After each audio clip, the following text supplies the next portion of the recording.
The Fixing Fashion podcast is being recorded on the lands of the Gadigal people of the Eora Nation. We pay our respects to elders past and present and extend that respect to all Aboriginal and Torres Strait Islander cultures. Welcome to Fixing Fashion, where we call out the industry's flaws and spotlight the changemakers rewriting the rules.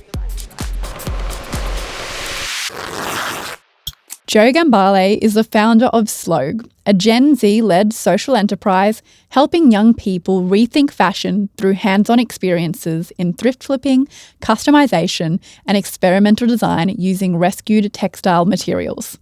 Originally working in sustainable styling and fashion media, Jo now focuses on developing youth-led educational programs and public events that explore fashion as something we can do, not just consume.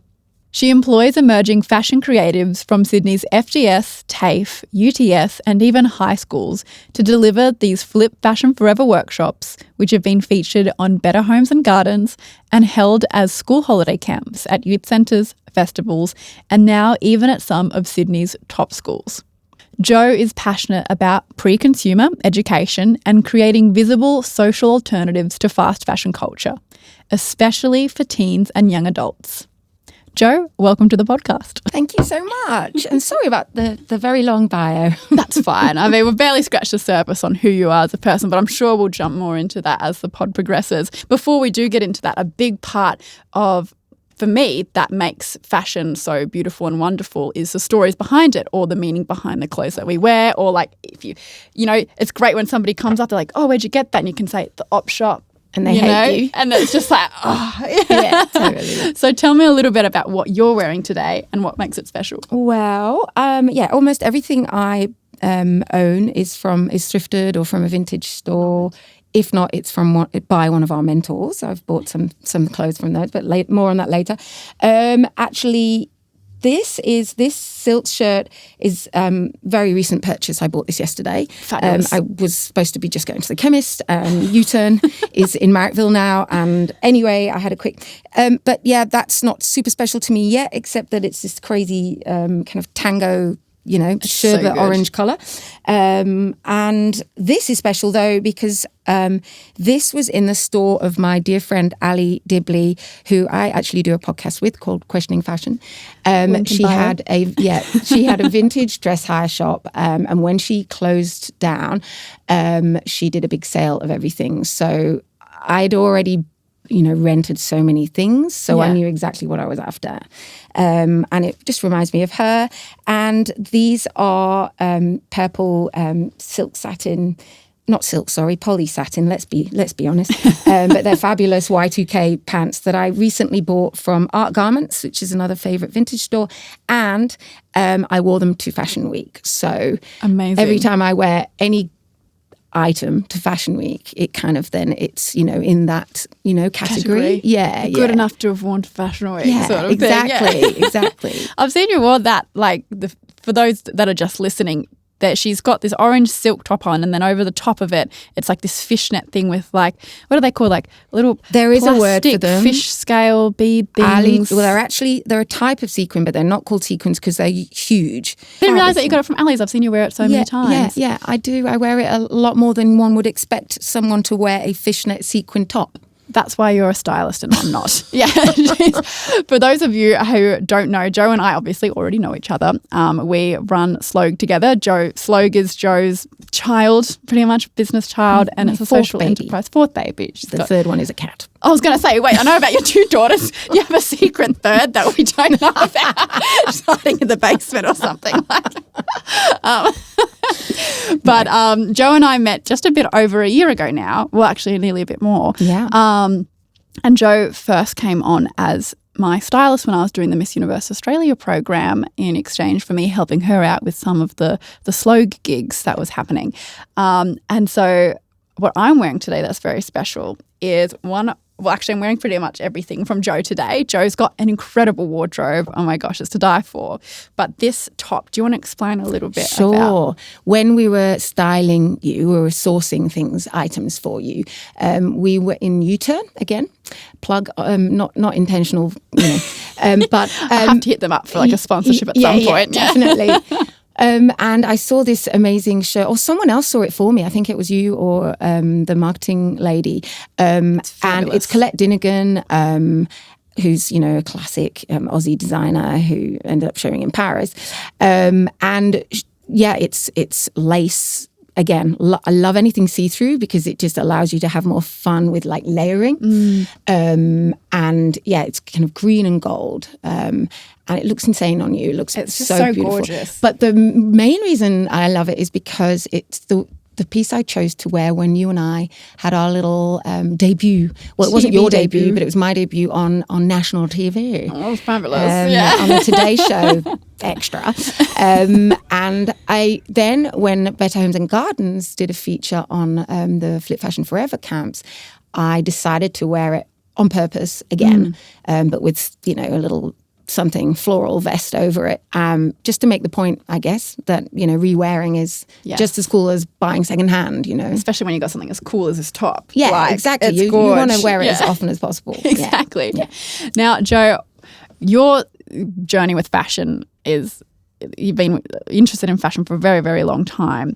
Do you want to briefly explain, I guess, where your passion for fashion started and then how that turned into sustainable fashion, or whether it's been like that all along?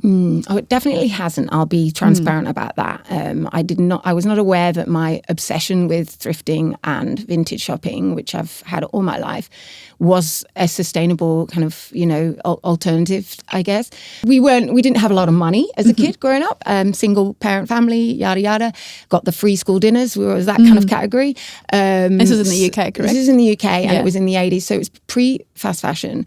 So and even the mid-90s. So we had no option other than to op shop. That was the only way we could afford clothes. So I didn't love it at the time, because it wasn't my choice, I guess. I remember there was this denim jacket. So my best friend also was quite rich, and I loved her style, and she always had new clothes. And she had this stonewashed denim jacket and like drain pipe, I guess like skinny jeans, but without the stretch jeans, which I was obsessed with. So I begged Mum to take me shopping, and she was like, we can't afford that jacket or the jeans. So we looked and looked at all the op shops to find something similar, and all we could find was a 70s jacket, which sounds cooler than it was at the time, because if you remember, it was the 80s. So it's like finding a 2010s thing now. It's not even vintage. And it basically, someone had obviously spilt like a pot of bleach over it. Yeah. It was definitely not meant to have bleach on it, but it was like the closest we could find. So it was just this blob of bleach on this denim, otherwise plain denim jacket, and that I just had to accept it, and that's what I bought. That was your jacket. That was my jacket. Yeah. So, but then I remember discovering a really cool. It was Sheffield, for anyone who knows England in the north, and I discovered a really cool vintage shop, which me and my mum used to frequent, and it was just like. It was like your grandma's attic kind of vibe, just so much treasure. And if I look back, like now compared to vintage stores now, because I don't know, we're getting further and further away from those decades. There was 20s, 30s, 40s. So it was probably even earlier than 20s. It was what they call true vintage. And I was obsessed. I was obsessed with old movies. I was obsessed with anything vintage, nostalgic. That was just me. Fast fashion kind of did get to me at... Is that when you worked for Vogue? Before. So when we went back to London, I came over here as a backpacker in 2000, met my husband, wasn't planning to stay here, but we met at the Mardi Gras a few months after I arrived. The rest is history. But yeah, we went back for a bit to London, and I had been working in newspapers. I started working in magazines, and then we were right next door to a Primark. I don't know if you've heard of Primark. I've heard of Primark. Yeah, it was like everyone loved it. It was the first kind of Target / Kmart priced shop, so even cheaper than Topshop, but it was they were always on trend, I guess. Yeah. So I did the whole fast fashion, absolutely, and I was always buying vintage inspired things. That's the funny thing. But then I would not like those items for very long. So I quickly realized that it's like you're not really buying for like long. And then when I got my job at Vogue, skipped to that, and that was like 2007. Back in Sydney, I remember being so ashamed of all my fast fashion just because it looked cheap and it made me feel cheap. So I pulled out my vintage and I just started wearing my vintage. And then I just kind of, I guess I went back to vintage. I remember Kirsty Clements was the editor at the time. You know, a little bit intimidating, like editors always are, I guess, not just at Vogue. But one day she came up to me and said, "Ooh, are you wearing Oscar de la Renta?" And I was literally just wearing a vintage brocade, not just, but a vintage brocade 50s shirt dress that I had changed, like reworked, I guess, into a coat. Like an indoor coat, like, you know, I was wearing it around the office with, I don't know what underneath. And I was so proud. I've never forgotten that. To me, that was like the ultimate, you know, like compliment. Yeah. Justification for and I know that vintage, it's because vintage is such great quality. A vintage of a certain era, should I say, because well, it just all used to be. Where did that switch start? Like, when did you, from shopping at Primark to then realising the impacts of fast fashion, when did you first become aware that that was even an issue? Well, becoming aware of the impacts of fast fashion, well, I was getting aware of it when I was doing it. Right. And so I can relate to those people who are kind of... From like very first-hand experience. Like, what do you mean aware of it as you were doing it? I remember people talking about sweatshops, and I didn't like the sound of that. No one was talking about textile waste at this point. I guess that's accumulative, right, over years. But, and I remember, I mean, I'm a lover of humans, you know, like I'm kind of, human-related issues usually get to me first, you know, before environment. That's just the way I am. And so I remember feeling really guilty. But then I would just continue to shop, but just with a guilt rather than, and 100% heavy on pleasure. the heart. Yeah. But so to be honest, what actually stopped me shopping fast fashion was realizing that it was like, it was kind of a pain in the butt because you'd buy it, then you'd not like it after a few, where you'd be like, ugh, it makes me feel cheap. And then you'd just have to take it to the op shop, and it was just like it was too much effort. Yeah. I'd rather just hold on to things, and you know what I mean? Yeah. So yeah, I think it was at Vogue where I realized the quality was important, and because I could see the quality of what everyone else was wearing, and you know, that heaviness of the fabric, and you know, so yeah, I honestly, when the switch really did happen was after I finished at Vogue, was after I'd had a stint at Vogue Living as well, a longer stint, ended up chief sub-editor there. Loved it. Then I had babies. The whole mother juggling thing was getting a bit much. So I went freelance as a writer. Ended up, most of my work was advertorials because it was that blogging era. So a lot of people were writing for free, editorial for free, you know.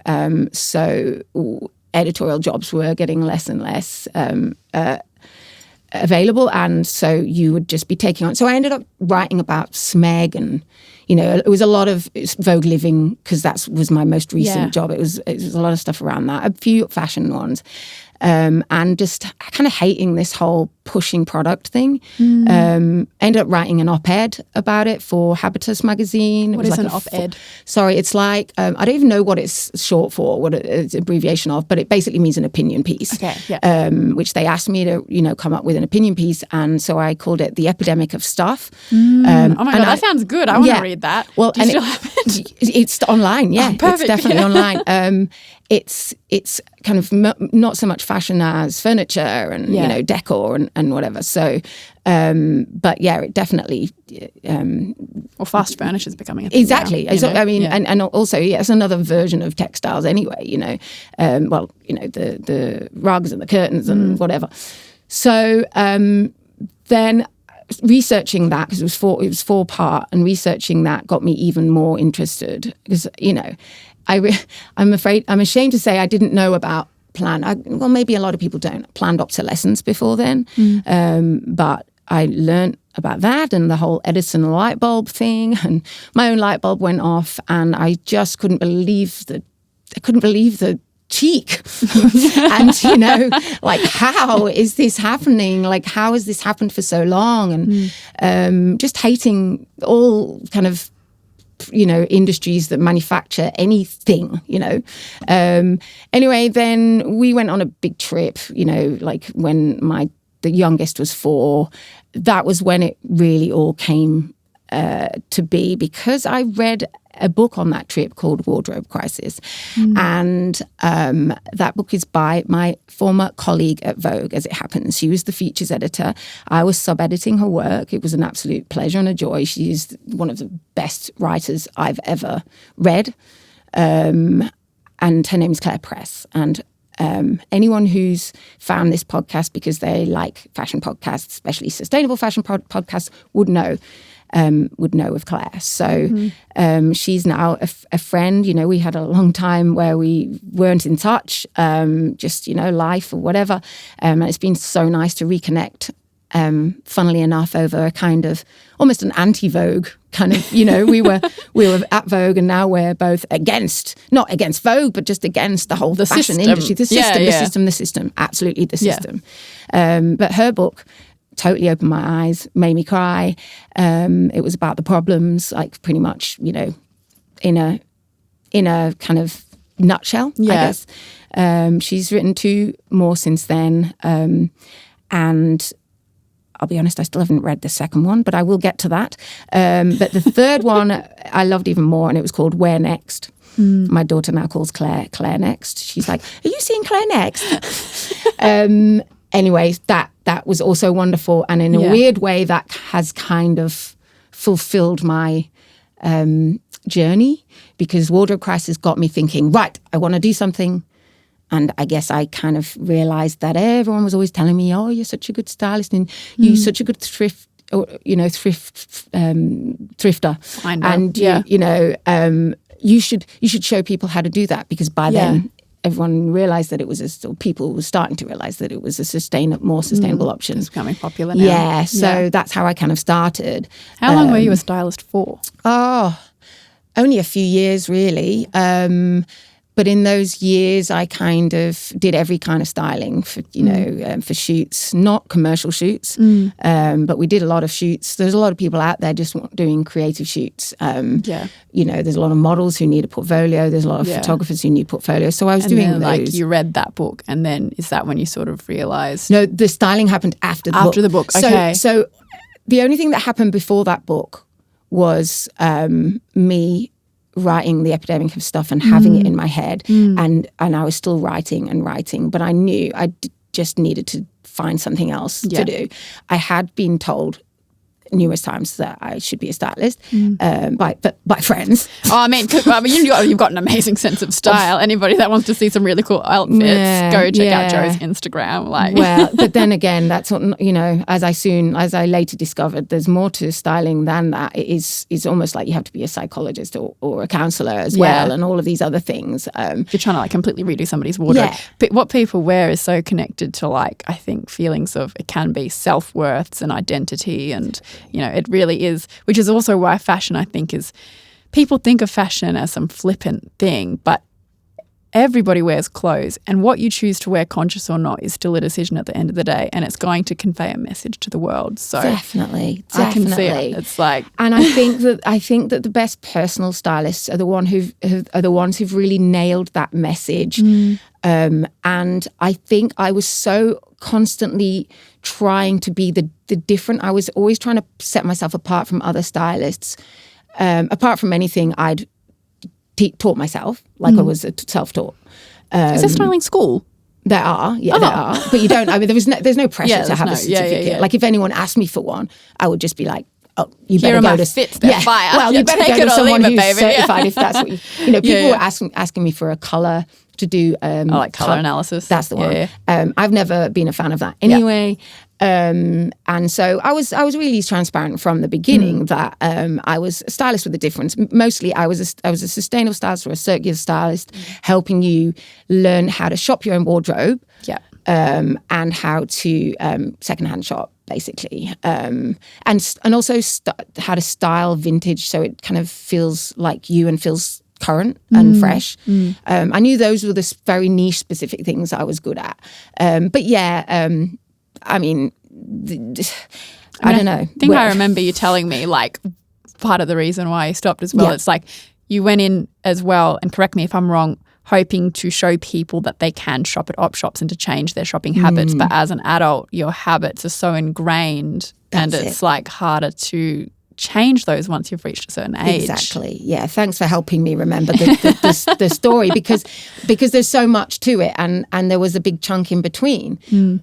Because the first thought I had was actually, I hate that the people that I really want to help, like often, because I know a lot of mums, and it was, you know, most of the would-be clients are mums who have had have kind of lost their sense of self, just like what you were talking about before, because that then... I've never had a good sense of style. And it's like, I know what I like. Not even lost their sense of style, lost their sense of self. Yeah. So they're no longer Sheridan. They are mum. They are wife, whatever. And they have to conform to whatever that looks like. And also their bodies invariably changed. Yeah. So, and I realised that I really loved helping those people, but they'd be really restricted in what they could afford to book me for. Yeah. And I was doing above and beyond everything because I felt I wanted to help them. Made terrible business choices in that I imagine respect, that would have burnt you out pretty fast. Absolutely. Yeah. Like, you know, I would just be doing all of this extra stuff. Anyway, then that's when I thought, well, okay, maybe this isn't for me, just, you know, one-on-one, because I'd really need to be angling for those kind of rich women. And are they really the people who need to turn to, you know, are they the ones? I'm not saying they're not the ones to blame, but I mean, you know, I feel like they can afford to buy things that they then will have forever. Yeah. Do you know what I mean? Quality That's the pieces, difference. You know? Yeah. So I realized that, there was something not quite working. And then I sussed out that clients, councils do have a budget for, I guess they call it waste management education, because councils are kind of finding it's getting more and more costly to manage the textile waste. Yes. It was other wastes before, electric wastes and all of this, but then just as I was kind of having this realization, they started needing to think more about textiles waste. And a lot of people within sustainable teams in council aren't necessarily into fashion. It's just, you know what I mean? It's the two things don't always go hand in hand. Yeah. So then I saw a gap in the market, and I started running workshops, or I started pitching workshops where anyone could come and it would be for free because the council was paying. Yeah. So that was awesome for a while, you know, and we'd have groups of them. But as you say, I quickly realized that it's easier said than done, trying to completely change habits for adults in anything, like, you know. So especially when you're up against the machine that is marketing, mass marketing. So, and also I always found, you know, with the styling thing, a little bit not self-conscious, but like I felt like I was constantly needing to apologize because I'd see a client out and about wearing activewear, and they would feel the need to apologize to me for wearing activewear. And I hated that. That basically felt like everyone thought I was judging them. Yeah, and judging their outfits. Definitely not what I was doing. And so it's kind of I'm starting to just hate the whole concept of being people's stylists. You know what I mean? So yeah, and the workshop thing, then the adult realization. At this point I was really racking my brains as to where do I fit and how can I actually do this.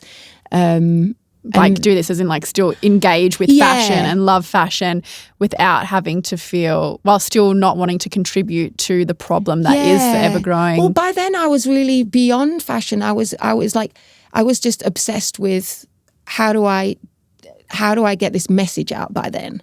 It's like I probably, if it was between doing something to do with fashion that wasn't sustainable and to do maybe, I don't know, a job in worm farming, which I have no interest in, I'd probably take the worm farming job, because by then I was completely, you know, knackered. I was taken over by the mission. Yeah. I was driven by the mission. And Yeah. And when I'm driven, as you know, just get out of my way kind of thing. So then what was the spark that led to Slogue? I guess my kids were starting to get to that age. My oldest one, I guess, was almost a teenager. My youngest one was acting like a tween already. And do you want to quickly explain what Slogue is to those listening that might not know? Yes. So Slogue is, I mean, I guess you did Say lead with a very long bio. Sorry about that. But basically, in a nutshell, if I can, it's circular fashion education. It's what we're trying to do is reframe fashion as something you do, not just consume. And so if that's enough of a description, that is how I came to this, was literally seeing my older daughter's TikTok account. This is before the ban, and before I realized how, awful the whole social media thing is, but that's another story. I noticed that she was watching a lot of thrift flippers, thrift flipping. So, if you don't know what that is, you just kind of look it up on TikTok or on Instagram or on YouTube. And the hashtag, various hashtags have billions of views. Yeah. Knowing the audience of TikTok, we assume then a lot of those views are from young people. Yeah. And I just had a eureka moment, my 75th eureka moment of the week, but this one felt different. This one was a big eureka moment. Yes. Because I realized that, I soon after coined the phrase, I did coin it, but maybe someone else has also coined it, of pre-consumers. And I realized that's the point where you could potentially, behavioral change is possible at that vital kind of tween moment. And I also realized that, and this was during my own podcast, a chat with Ali. I mean, all of my chats with Ali are, that so many of them do end up in eureka moments because she's very, she's able to articulate what I'm trying to say, in a really kind of clear way. And so it's like bouncing ideas off people, and it comes back and just hits me between the eyes, Yeah. And then it becomes a mission. So that when she said, so we were discussing why people don't really know how to sew anymore. There was a whole podcast on that. And when she said, because she's basically couture in her level of sewing ability, although she's all about better's better. I mean, so what is it? Done's better than perfect. Yeah, yeah. And she said that the reason she started sewing wasn't because her mum made her. Her mum also sewed. She always had a machine out and whatever. And there was it was always out. It wasn't packed away. Yeah. So she just started experimenting on her own. And she said she made the most ridiculous, disgusting things, but she was so proud of them because she was creating fashion as she saw it. And then she said something that just will stay with me forever. And that was tween age is the perfect age to learn to sew, because it's when your confidence is at its highest and your standards are at their lowest. And such a great then that married with the thrift flipping I'd seen, and realizing that fashion, people were really watching, kids were really into this idea of reworking stuff, deconstructing hoodies and matching them up with other hoodies, and a lot of young kind of 14-year-old girls on TikTok kind of going, I bought this Granny's black. They're all American, or that's your 14-year-old hard to find Australian ones. They're American or British, most of them. Yeah. I bought this Granny's blouse, and I turned it from something daggy into something, and it was invariably way too sexy for a 14-year-old. But you get the idea. Yeah. And it's everyone was slay. Yeah. So I was okay, hold on. These kids are all looking at their phone, which is not a good thing. But they're interested in this. Yeah. How about if we bring it IRL, to use a Gen Z phrase or whatever. Good on you. I sound so old right now. And so, yeah, that was where it came from. But I realized I wasn't going to be able to be the teacher because I am not the American, teenagers showing the thrift flip that they're watching. You know, if it was me going, so you know what I mean? Like, I feel like the kids would immediately scroll past. Yeah, it has to be someone like that they... Influencers. There's a reason influencers are influencers. Yeah. So that's when you got your idea to use mentors. Yeah. And so the mentors are like the graduates from or people studying at the university or TAFE. Yeah. We've got a mentor coming on in the next episode called Eden, and she's incredible. And I've seen I don't sew myself, as I'm probably going to say multiple times throughout this podcast series, but stay tuned because we're going to do a series. We're going to learn how to sew. Yeah. But obviously I went to a lot of these Slogue workshops and councils and things, and the way that the kids engage with these mentors and the way the mentors engage with the kids is incredible. And I'll never forget, we were at Randwick Council at one of their markets, and we had a little Yoti sewing circle situation. So all the kids were there with their felt and sewing away. And the parents would just come and leave the kids there because they're like, great, I can wander around the market without having, Mum, can I buy a chocolate? Mum, can I blah, blah.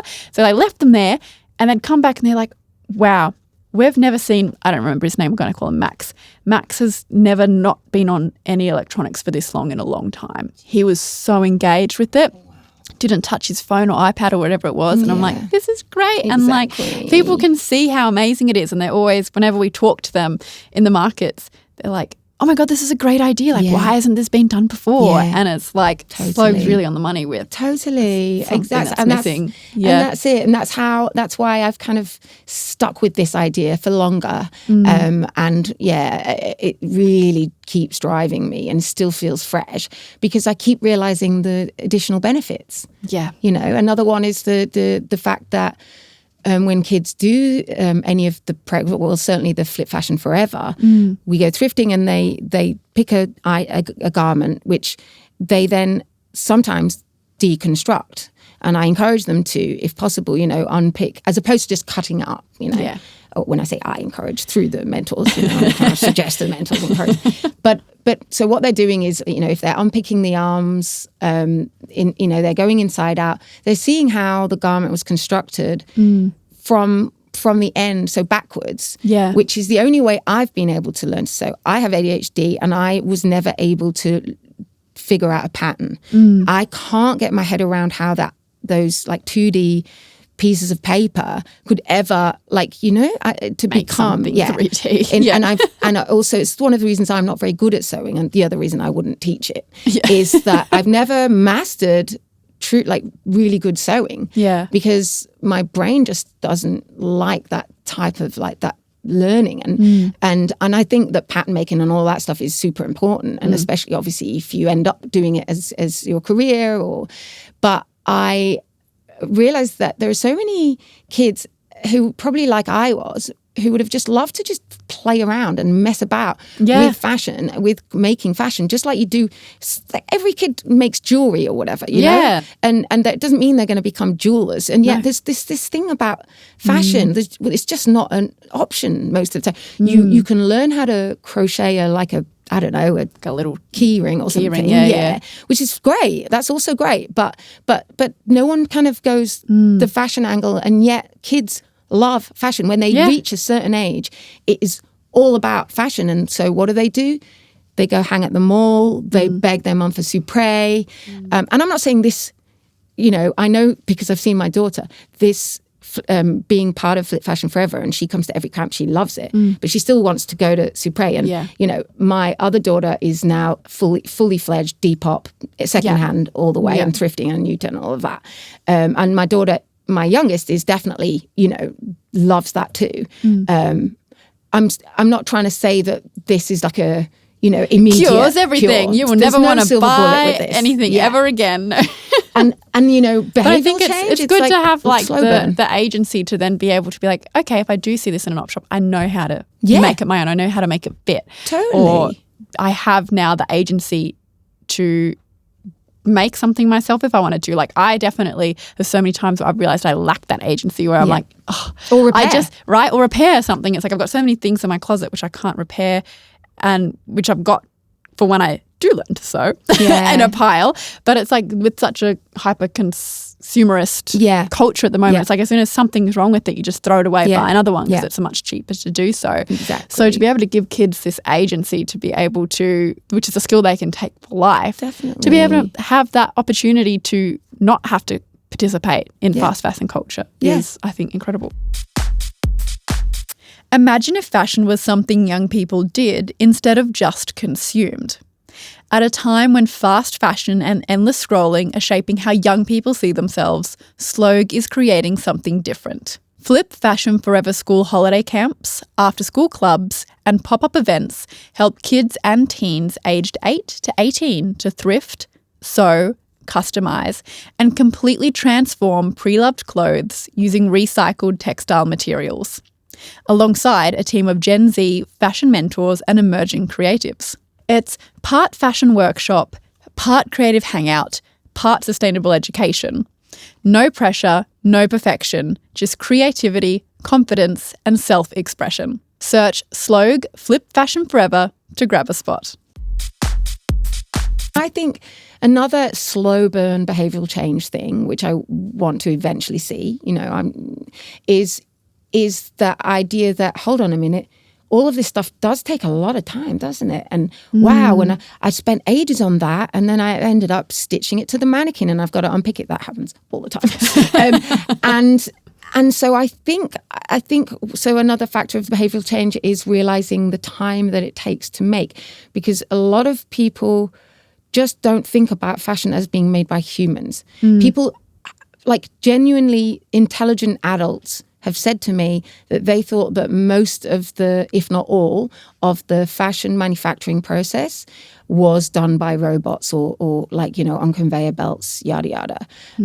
But actually, it's one of the, I guess, mass manufacturing industries that, if not the only, I don't know, to that extent, probably the only that is basically needs people. Yeah. And that is another aspect. It's not just the textile waste that we're rescuing.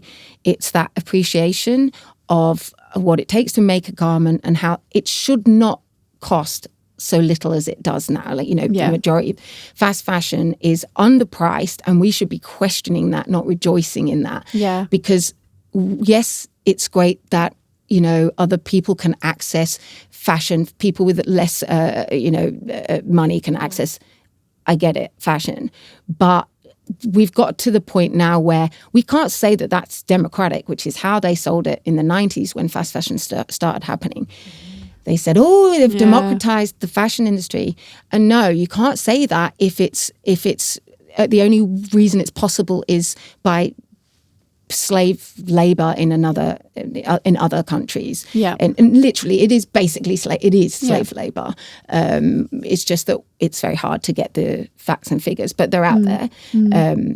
Sweatshops still very much exist. And there's definitely been I feel like a change where a lot of people now definitely go visit the manufacturers a lot more, but at the end of the day they're still being paid so little in comparison, and manufacturers here in Australia are still trying to get every last cent of what they can profit from it, and being like, oh no, well let's just, materials frankly have gone down significantly in quality because the big business is like, we need to save 5 cents on this thing so that, because they can get, so for people that don't know, if you've got a fashion business, it might cost the business maybe $20 to make that dress, and then they'll sell it on the market for $150, $180, and that's the profit that they're making in between. And even though they're making such a big profit, and I understand that there's bills to be paid and their own staff here in Australia to be paid, they will go back and fight with manufacturers about trying to get it for as cheap as possible down to the cent, which is crazy. So to be able to teach kids look, this is how long it takes to make a garment, and this is it's a skill to be able to grow upon, I think helps bring a level of awareness when they go out to shop. And I think a big thing whenever I talk to people about Slogue is that it teaches kids to value and respect their clothes so that they're less inclined to throw it away as readily as well. Definitely. Let's remake it. Let's not throw it, respect it for what it is. Absolutely. And then hopefully this is only, I guess, another behavioural learning, behavioural change, whatever, that I'm hoping for going forward, because I've only just started thinking about it more. and that is appreciating quality. Because, you know, I observe all the events, you know, for the past year, which is, you know, we've only been doing this just over a year, these specific events.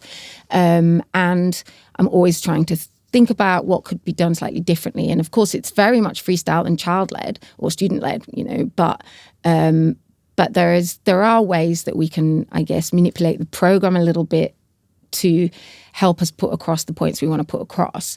And so one thing that we quickly learned was there was a little bit of a tricky situation when they went thrifting because they're given vouchers, thrift vouchers, to spend at Replace. During the Slogue workshops. Yeah.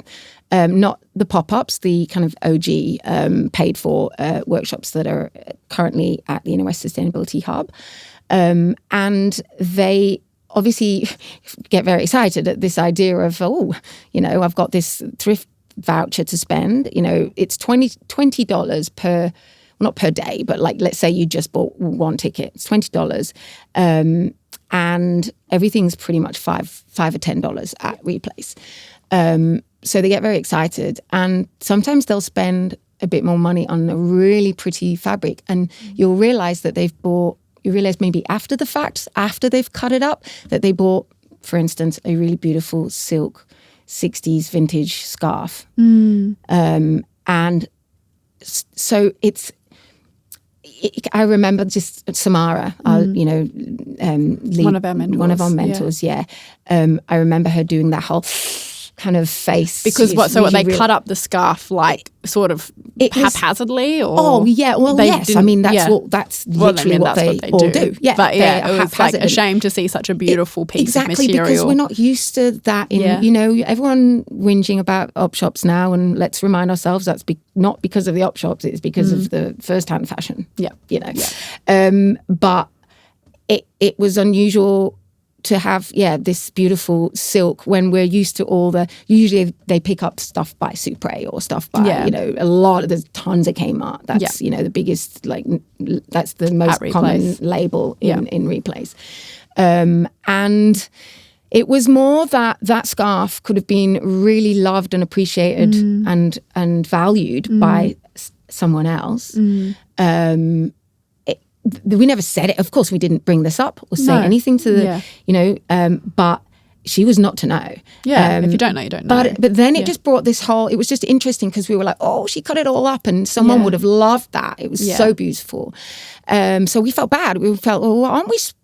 Because ultimately we want people to value textiles or value clothes. But of course, if you're letting kids just run amok, then they're not going to initially value, right? They're going to, hopefully the value will start to happen when they're kind of adults because of this start. Yeah. Do you know what I mean? Yeah. Anyway, it's a then tricky I've got one. to do one session and walk out, be like, wow, silk's going to change my life. Exactly. Well, she wasn't even aware it was silk. You know, adults don't know the difference between satin and silk.